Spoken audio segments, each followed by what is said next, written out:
Welcome, everyone, to another edition of an event with the virtual playtesting group. I am Chris Baki, your host today, and I'm here with Jay. How do you say it? Is it Cormier? Cormier? It Cormier? is Cormier. Cormier. Cormier.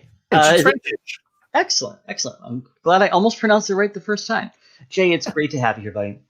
Thank you. So, So, just for those that don't know your voice or the many projects you're working on, can you give us hmm, the 1 minute version of your Tinder yeah, profile? sure. If you don't know who I am, I'm kind of a big deal. You got to know that right off the top. So I've designed a bunch of games. A lot of them, most of them with Sen Fung Lim. He's been my design partner and best friend and best man at my wedding. And so Oh, we designed a whole bunch of games like Belfort and Akrotiri and But Wait, There's More and Mind Management, Godfather, Orphan Black, Rock Paper Wizard with Josh Capel. And then I designed another game called In the Hall of Mountain King with a different friend of mine named Graham Johns. We co-teach a board game class at the Vancouver Film School. Then I decided to start my own publishing company. I first did something called the Fail Faster Journal, which is a journal for game designers to guide them on taking the right notes while they playtest. And then my first game was this year was Mind Management, and that should be fulfilling next year. excellent. Definitely have And then a a bunch of escape room stuff in there as well, which I didn't mention for corporate building purposes. nice. Yeah, definitely a lot of toes and a lot of pools. So, Yes. we're talking today because you posted about making a virtual escape room on Facebook not too long ago, and that kind of fascinated me because you think of an escape room as this physical building with locks and keys and papers and codes, and how does that translate to the virtual world? Um, so how did you get started making escape rooms? Um, I I had this idea quite a while ago, and it's a little bit based off of Breakout EDU's kind of concept, if you're familiar with them, where I pitched. I had a meeting with a team building company in my hometown of Vancouver, Canada, and said, "Here's an idea. What if I could create an escape room that you could sell as a team building, company that sells things to other companies, events to other companies, where it could scale to any size, and you could do it in an hour." Like, that sounds awesome. And so the concept is that you go to it wherever it is. It's very portable. You go to them, and people, we set up a groups around tables, and every group would get this kind of case, like a Pelican case that's locked, and there's other peripherals, there's videos playing and music, there's all sorts of clues all over the place, but you're in everyone's got the exact same case on every single table, and that was doing like gangbusters. That was a really good concept. And then I got recommended to do something similar for another group, but this time in Toronto. And I created, it was a bit more, it was still escape room, but it was more puzzles, even though it had a nice kind of through line storyline to it. And that was through a company called Team Bonders. Then Team Bonders came to me, obviously, in the height of this world that we're living in now, saying, can we turn this into some sort of virtual thing? And so my first answer was, we can't turn what I gave you into a virtual thing unless you're okay with mailing things out to people. That's one option, but obviously they're like, no, we're not going to do that. Like, because escape rooms, as you just said, are very tactile and that's where the most of the fun is. If it's just pen and paper, it's not as fun and engaging of an escape room. So then we had to think of a way to do a virtual escape room. So the thought there was, well, if we can't do things physical, what do we like? There was I got my friend Graham Johns involved. He's the guy who I designed In the Hall of Mountain King with, and we kind of brainstormed on like, how are we going to make it interesting for people virtually?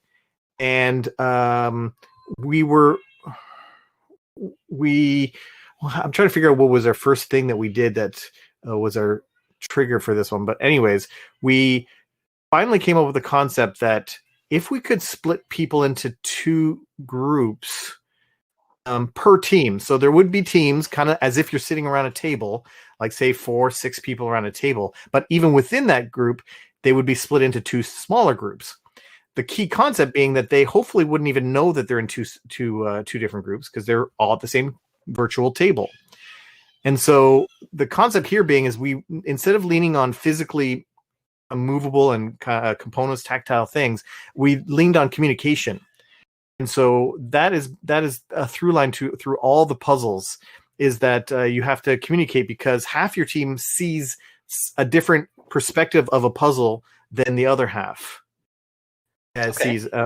So they have either half the information or one side of a luggage, and so you have something on your half of the luggage, I have something on my half of the luggage, and so we have to communicate. And it's done in a way where you can't just kind of show your screen to the other side, like you can only use audio to talk to each other.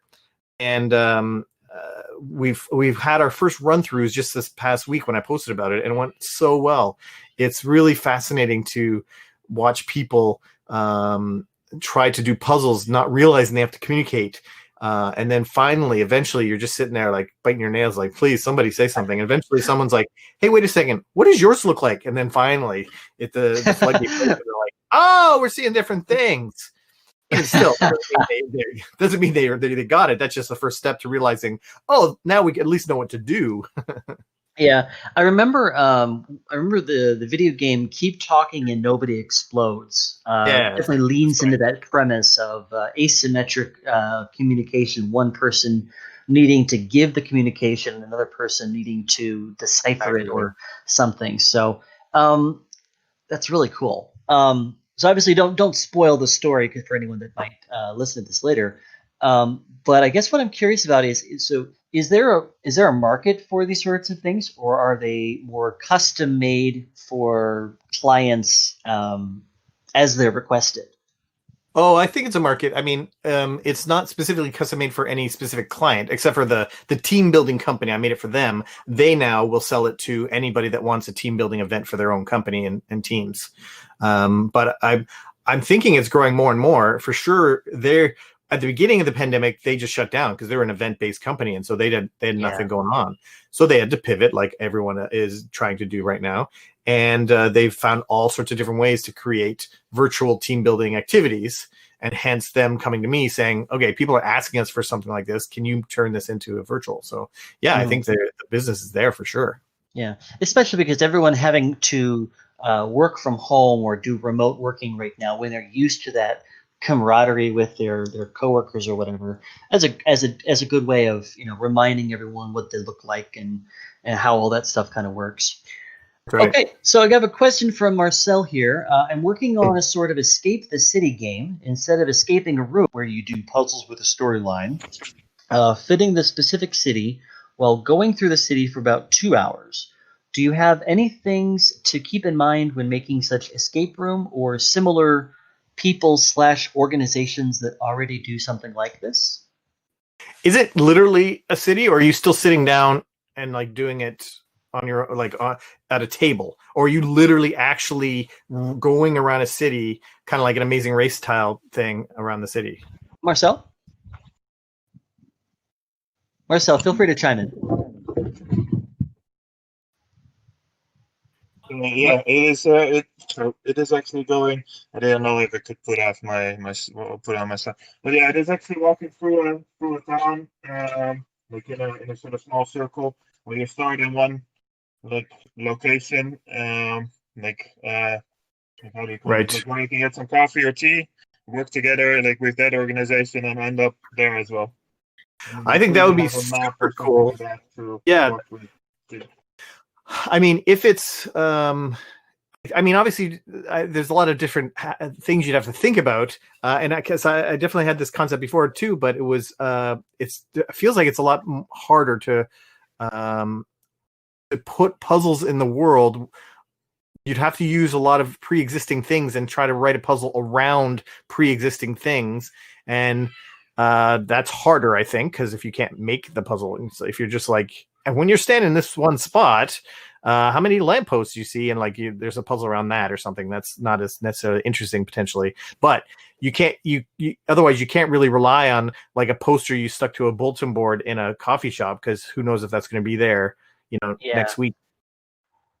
So it gets tricky if you want to add your own stuff, and that would be more fun if you could, because that's thematic and feels really interesting. I mean, if you get businesses involved, such that if anybody comes to this counter asking for, this password, you give them this piece of paper, that kind of stuff would be super cool and thematic. but everyone would have to be super on board to make that work.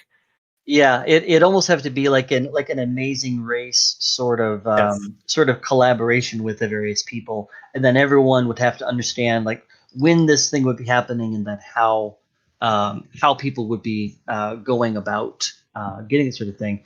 You might need like captains or like ambassadors that are at different stations, kind of thing, like Amazing Race, which kind of lessens the funness of it. But otherwise, you need somebody to guarantee that something can happen at that place. And especially if it's a competition, then people might ruin it for others if there's a way to ruin it because they don't want other people to win. Yeah. That's hard. Yeah. So, Marcel, are you looking to? The idea here is you're moving around the city. You're trying to find specific landmarks or create, like, solve puzzles, or? Yeah. So the idea is that we work together with the city as well and with some organization, where, yeah, as I said, you can get some coffee where you have an introduction video of a time. Like we're working on one city now that has a very interesting battle like 400 years ago. So you sort of recreate in a way some parts of it that are still visible there where you walk around, and some things are on the buildings that are 400 years old that I think will still be there for another 100 or so. So not relying necessarily on people, but on like landmarks that are in the town, and then through a website where you can either get some hints if necessary, or get some extra information to add even more theme to it. Yeah, I'm trying to remember where I saw this. I definitely had something a little similar to that. It might have been Sofia in Bulgaria. It might have been another Eastern European capital, but there was definitely an adventure where you started at a specific place. You would go around looking for clues and so on. So it's definitely out there. There's definitely some opportunities to work with other people. But Jay, any other thoughts on how maybe to make that work? I mean, in all escape room type puzzly type things, you gotta think about scaffolding. And what I mean by scaffolding is that you have to layer your puzzles in a way that welcomes people into the game in an easy way, because you just don't know the experience of people coming into your game, what they've played before, and what their knowledge is, and what they're especially if it's corporate based, because for some reason corporate people, they're not that smart with escape room type games, as I've noticed. True though, it's so funny. It's so opposite to most people, corporate type people that are like, what is going on here? So you really have to scaffold, and what I mean is like the first puzzle is pretty darn easy, but it starts to teach them how the game works. Like, oh, so if I do this, that'll get me to the next. Okay, I get it. I want to get to the next thing. Okay, I see what's going on, and then you ramp it up. So that's we learned that in our Scooby-Doo Escape from the Haunted Mansion boxed game escape room, where we had the whole Scooby gang, but we found that in playtesting it's too much. It's just too many people, because each character has a different verb. They can interact with different objects around rooms, and it was just too much and too busy. And so we found a way to get rid of all of them except for one. Like they all get lost in the mansion. You got to go find them. So now you just got Velma walking around. And then the first puzzle is literally just trying to get through a door. Here's a door. You got to find a key. Oh, there's the key into. And then it teaches them all the different mechanics in the first room. And it's very kind of you slowly find more of the characters, and you gain more and more abilities, which ramps up very nicely and eases people into the game. Nice. Very cool. So, as far as the Scooby-Doo IP, what's it like working with that as with a very well-known IP as a way of making an escape room? Obviously, all about solving mysteries, but yeah. So this came about with the op came to us a while ago and said that they want to do IP-based escape rooms, and we're looking for designers. Can you give us a pitch on what you would do for Scooby-Doo? So we came up with the pitch of what we ended up doing, and I guess we won the pitch because our pitch was the best or whatever it was, but we got the gig, obviously, because it's out now.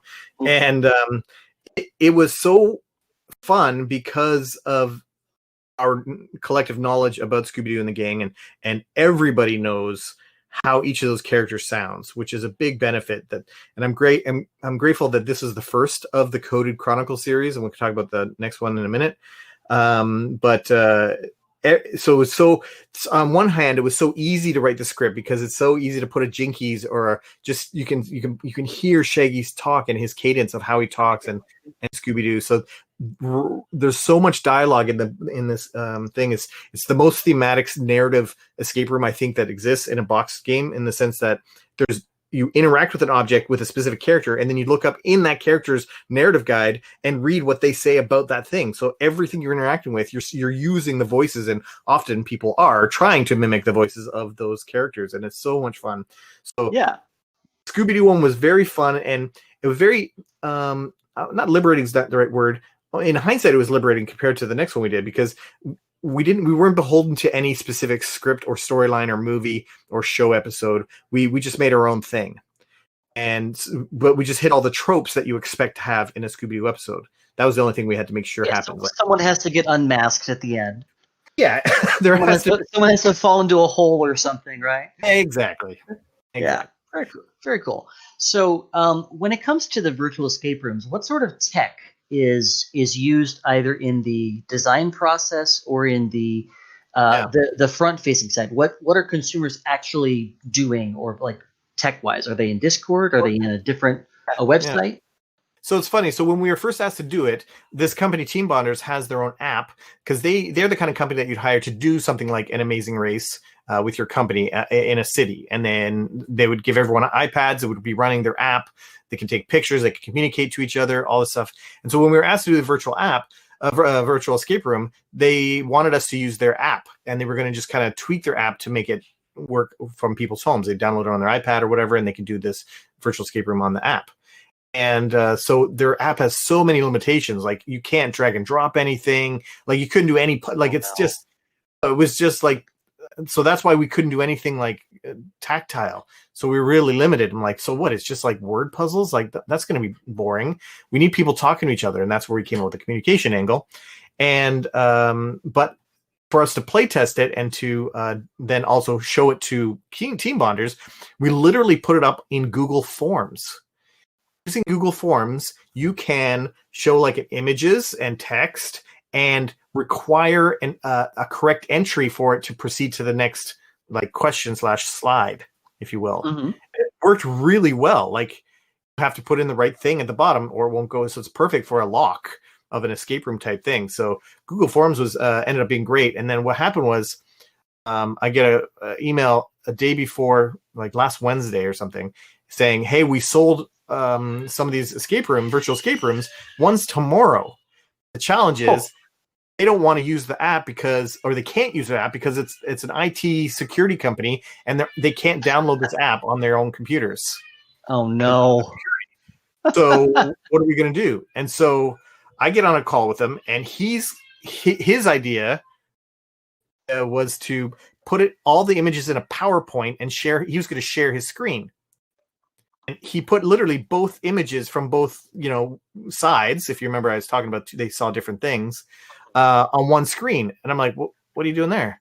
He's like, well, we got to do something. And I'm like, yeah, but that's besides the whole point of the game. Like, if they see it, both sides, it's a lot easier.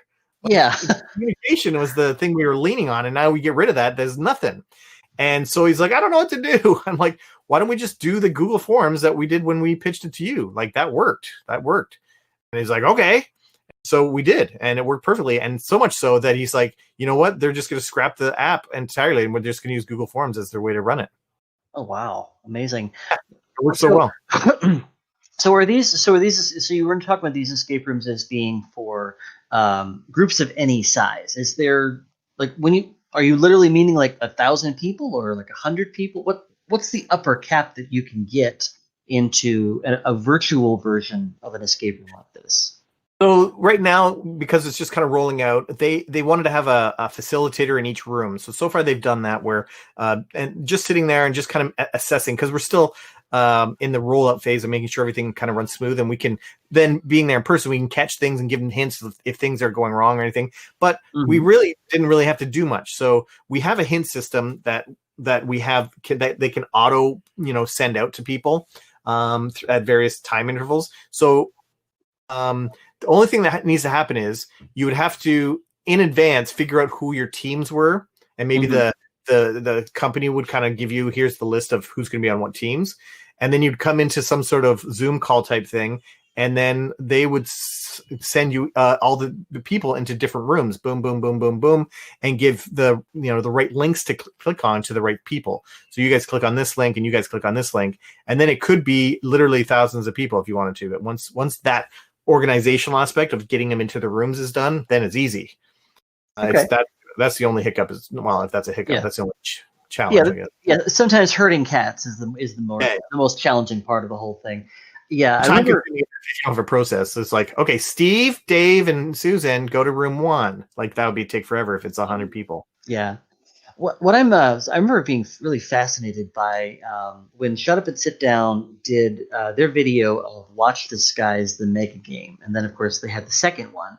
I was just really fascinated with this notion of just like 40 or 100 people playing the same game in the same location. Are you kidding me?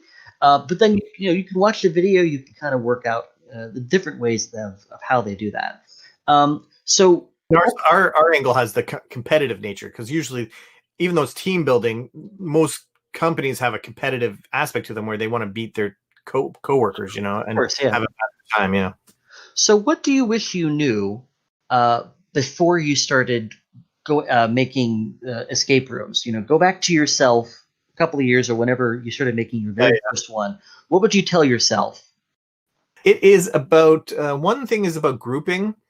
Is that individually, when you're designing a puzzle and you make a puzzle, if you were to show that one puzzle, here's a puzzle to somebody, it might be anywhere from easy to medium. Like, say it's an easy to medium type puzzle. Like, great, that's a great puzzle. As soon as you put that in a game that is surrounded by other things and other pieces and other components and other things that distract you, that now is almost an impossible puzzle. Like, it's so hard because you don't know piece A connects to piece B if it's just amongst other things. And so now you're trying to put piece C and piece B together, but they don't go together. But they're trying to rationalize and trying to figure out how piece C could fit into piece B.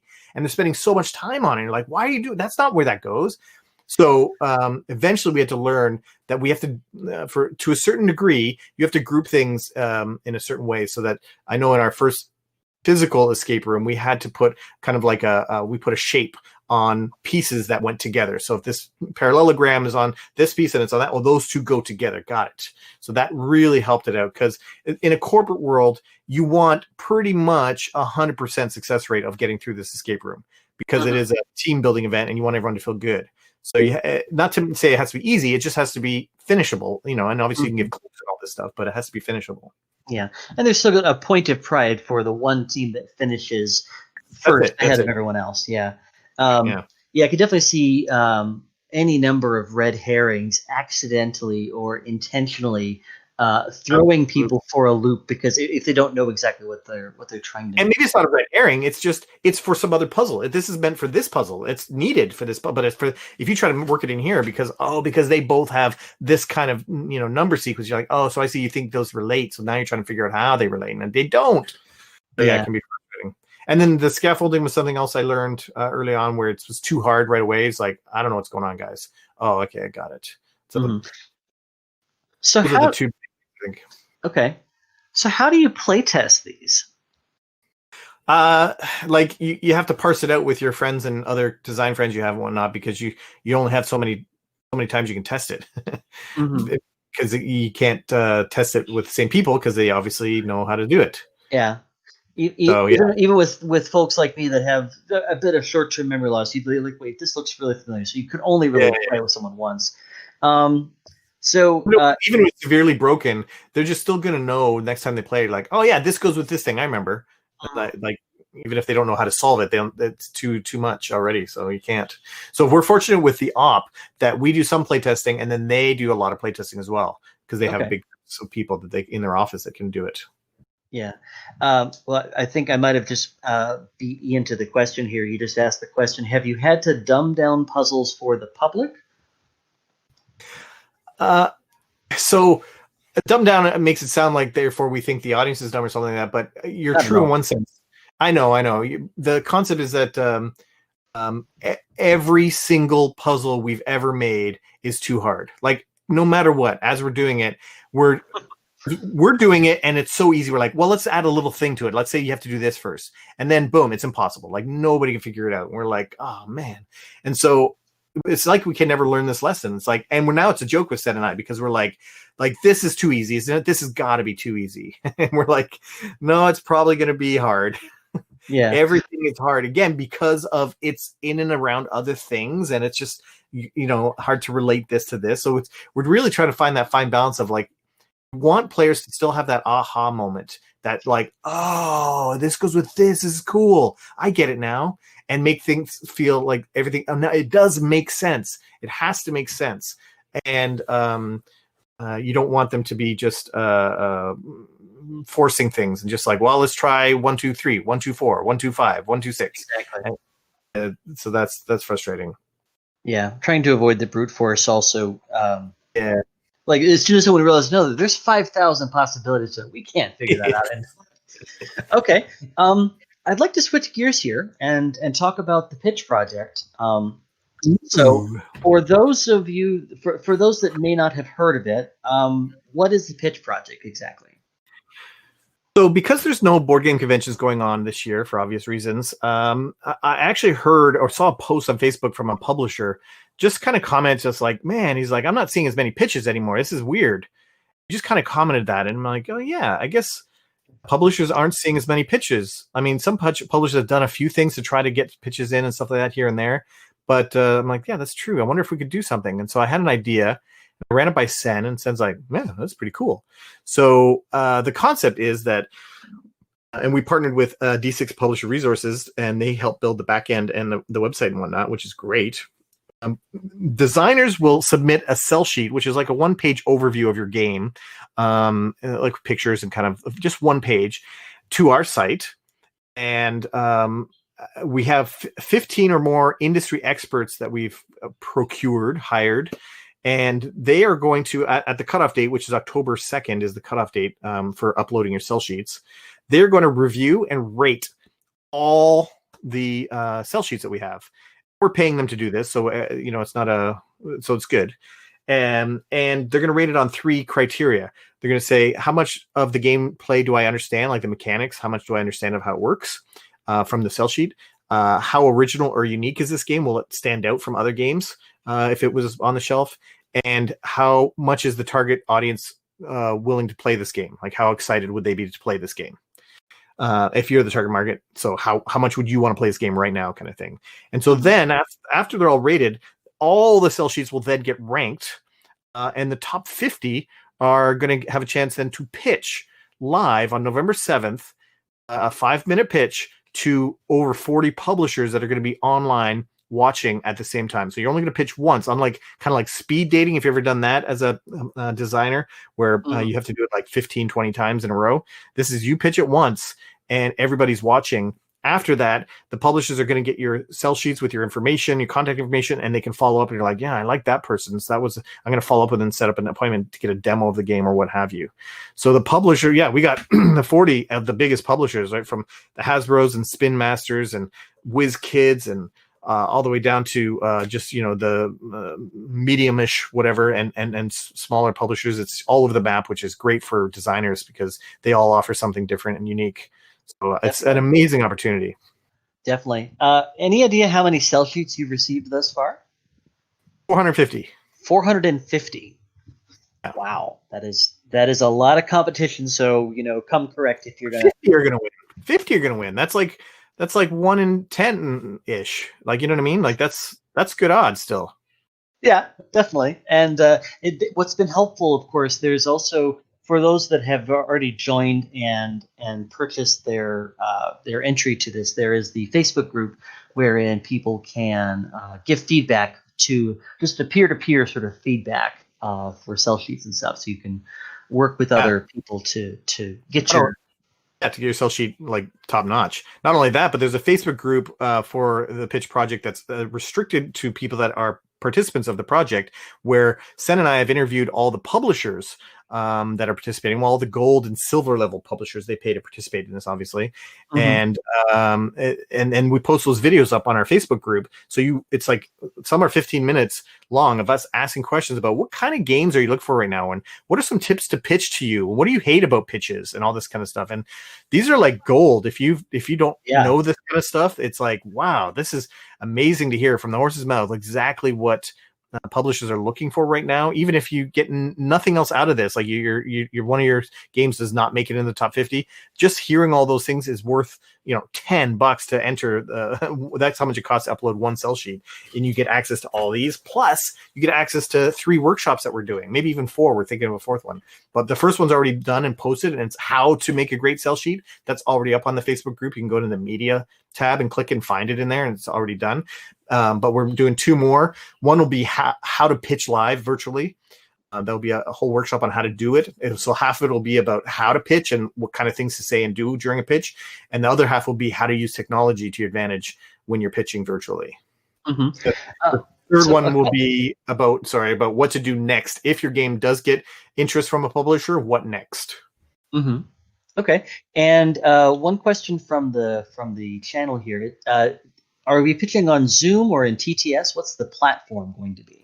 Yeah, so we had many chats about figuring that best thing out, and so Sen Feng Lim is partnered with me, and he hosts a video podcast called Meeple Syrup Show every week, and he uses Be Live over top of a Facebook stream, and we just found that has a lot of functionality for us with regards to branding and putting some publisher logos up and all this kind of stuff. So we're going to be using that. So it does mean you have to have a Facebook account to participate in this. And so if you don't, maybe just create one and lock everything else down and just participate in this, and that's it. Yeah. My name is John Doe for my burner Facebook account. Sure, absolutely. Yes. Cool. Yeah. All right. So I want to peek behind the curtain here. Think back to when you started approaching publishers for this, and obviously you've published a number of games, so you're used to working with publishers as that designer publisher. How did you pitch publishers for this? Yeah, so Sen and I created a document and we kind of wordsmithed it and tweaked it and kind of here's the pitch to it kind of thing. And we had 3 levels for that they could participate in: gold, silver, and bronze. Gold was limited at 10. And it's 50, 150, or $250. So it's not like we're going to rake them for money on this. It's just so we talked about the conventions, and there's no conventions and all this kind of stuff. And we talked about how there's a lot of new voices and new talent out there that can't even go to conventions, even if there were conventions. Of which some people have commented on our Facebook group saying that one guy says he has a debilitating disease that's so rare it doesn't even have a name for it, and he's wheelchair ridden most of the time, and he's like, this is a dream come true to have this opportunity. So he's so excited because he's never been to a convention because he can't go. So anyways, it's just to the publishers, then we said, look, here's what you get. And with a gold publisher, we're going to do a 15-minute interview with you. Your brand, your logos are going to be on the top. We're going to tweet about you specifically. And then we got some other partners involved. So Panda said that Panda Manufacturing is going to give $1,000 to any publisher that signs any game from this event. I'm like, wow, that's awesome. Backer Kit said they're going to give whatever money they paid to participate in this event back to the publisher for anything that they, if any game that signed it because of this. So I'm like, wow, that's great too. And D6 Published Resources, a fulfillment company, is giving 5 or 10% discount on fulfillment for any game signed from this. So it's just amazing opportunity. And then I've heard recently that the publishers are excited to sign up just for the publicity because of how much kind of attention and focus everyone's talking about it. And it's a cheaper than taking out a Facebook ad. That's true. Okay. All right. Enough of the commercial. So after this event ends, what is coming up for Jay Cormier in 2021? You personally, or yourself as a game designer? So a couple things. So one is that the site that runs the pitch project is called allbutpublished.com. So that's where you go to find more information, by the way, about this. But the goal for this site is we want to make this basically the LinkedIn for game designers. We want to make this a place where it's a repository of cell sheets and videos and sizzle reels and PDFs and rules and P&Ps for game designers, whether it's to share P&Ps for playtesting purposes or to share a link to publishers saying, hey, here's my stuff. Or the best thing about this is that you can put meta tags and in all of your games, and the publishers are going to be taught how to use this site because they can go in whenever they want and search for something. Maybe they're looking for a game about camels that plays 2 players and has deduction in it. Type those things in, and if yours pops up, they're like, oh, cool, here's one. Let's contact them and see what this is about. Okay, so the publishers have an opportunity to proactively search through this ever-growing database and right. So if you don't make the top 50, your cell sheets are going to be in here, and you'll be able to still be passively sought out. On top of that, we're still ironing out the details. We're thinking of doing packages where we do searches for specific, the gold publishers, for example, and we send them a list. Like, based on what you told us in those videos, here's 10 games that are currently on our site that might interest you. All right. A couple more questions from the chat here from Marcel. As many people adjust their pitch to the publisher that they pitch to, how do you do that well if you pitch to 40 designers or 40 publishers at the same time? And obviously, you'll be talking about this during the workshop. But what's one or two of the big things that really help? The big thing is that most people, there are definitely a couple of outliers, but most people, especially in a 5-minute format, don't want too much about theme. I think 1 sentence to your world building, and that's as much as you can do to your world building. That's it for a pitch, because they want to know what's going to make this game stand out, what's unique, and why should I be interested in this game. And so the more you can talk or show, because we will talk about how you can show, maybe using another camera or your cell phone, log in, and you can have that as on the screen at the same time. The components or what have you, or a tabletop simulator or Tabletopia, we can show certain things. You want to show what's cool, different, unique, and fun about this game that other games don't have. If it's a bunch of pieces of paper just kind of sliding around, that's maybe not as super exciting unless you have a really cool hook, like an Azul type hook, where you're like, oh, that's interesting. I see. That's where the hook is in the actual very simple gameplay, but really new and clever. Mm-hmm. Okay. From Richard, are simpler games likely to score better than more complex strategy games, given a third of the scoring is based on how well the game mechanics have been communicated? 1 page is not a lot for a game that has a 10-page rule book when you need to get across too much information. So, I'll bring that up with Sen and Tyler about that. It's a good point. Maybe we'll have to tweak, because the judges haven't seen anything yet, so we still have time to kind of tweak the entries. So maybe we have to tweak the wording a little bit, because the concept is, if you read a cell sheet and you just don't get it, that's not good. So that's what we're trying to go across.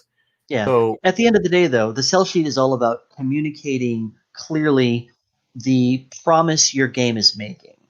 Yeah, agreed. So we'll try to make it so that that's not the case for whoever asked that. That the judges are looking at it like, oh, this is a big, Euro game or this is combat style game, so it's big. But I get it. It's got this kind of mechanic and these attack, and I get it. And then you should score high based on that if you get it. Like, I get the concept. Mm-hmm. Yeah, it's only fair that if you're just because your game is complex doesn't mean you're never trying to show everything about a game on a cell sheet. You're just trying to gather that main. You're trying to pique interest, essentially. Okay. Well, I think we're going to start wrapping it up here. If there's any more questions, go ahead and type them into the event question channel now. I will say that if for those that want more information about cell sheets, one, we have that workshop that's already on our Facebook group, which you can join that Facebook group if you go to allaboutpublish.com and buy a $10 package. Even if you never upload a cell sheet, you've got to do that if you want to check out all these videos that we're sharing. Also, if you go to failfaster.ca and you sign up to a newsletter there, you're going to get a free 16-page e-guide on how to make cell sheets, and including 5 cell sheets for games that have been signed. To see actual. Definitely appreciated seeing your actual cell sheets for Belfort and Junk Art as they looked at the time, which is really cool.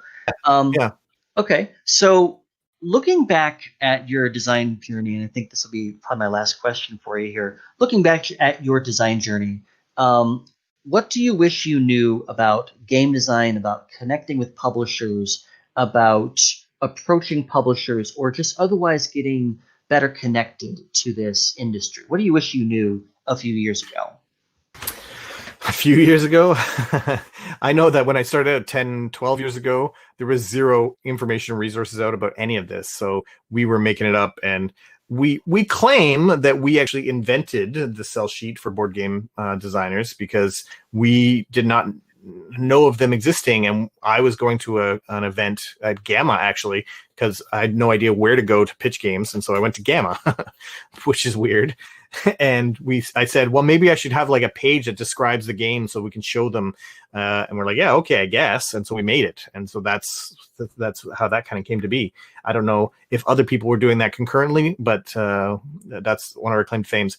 As far as what else to know, there's so much about the industry is so small in a great way, so supportive and so loving that there is a certain percentage for every publisher that of signing your game that they want to work with a fun, kind of cool person, and they don't want to work with someone who's going to be frustrating or aggravating or conflicting with things and always questioning things. And not that you can't question things, and not that you can't negotiate, and not that you have to roll over, but there's ways to do it such that it's like a very happy and pleasing experience, as opposed to being too defensive about things or whatnot. And I know for Belfort, my very first game, one of the reasons they said they signed it was because in play, when they were playing the game at Gamma, they're playing the game with me, and at the end of the game, they gave feedback. I think it was even mid-game or something. No, it was the end of the game. They gave feedback about how something worked about money or something. I can't actually remember. And they wanted to play it again. So when we played again, I just said, hey, let's do that idea you said and do the thing with the money. And they're like, great. And they just knew from that, they're like, oh, this guy's like taking feedback and like implementing it right away. That's great. They knew that I was going to be easy and fun to work with. Okay, so there's something to be said about not just having like not a bubbly personality per se, but a personality that implies you're easier to work with, or easier to embrace the changes or suggestions they might make. Yeah, you don't want to be the kind of person who asks the publisher to sign an NDA. Can you sign an NDA? That shows how amateur you are. I mean, if you don't know, you don't know, but don't do that now that you know. If that's the first time you heard that. Good pro tip. Okay, so I think we're going to cap it here. Jay, thank you so much for your time. Where do people find you? You mentioned a couple of things here, but go ahead and type. All over the place. All over the place. There's failfaster.ca for my journal. There's offthepagegames.com for my board gaming that I'm with my management, which still has a late pledge available for those that are interested. Hey, and allbutpublish.com for the pitch project. And yeah, I guess that's good. Okay. Thank you very much. Hey.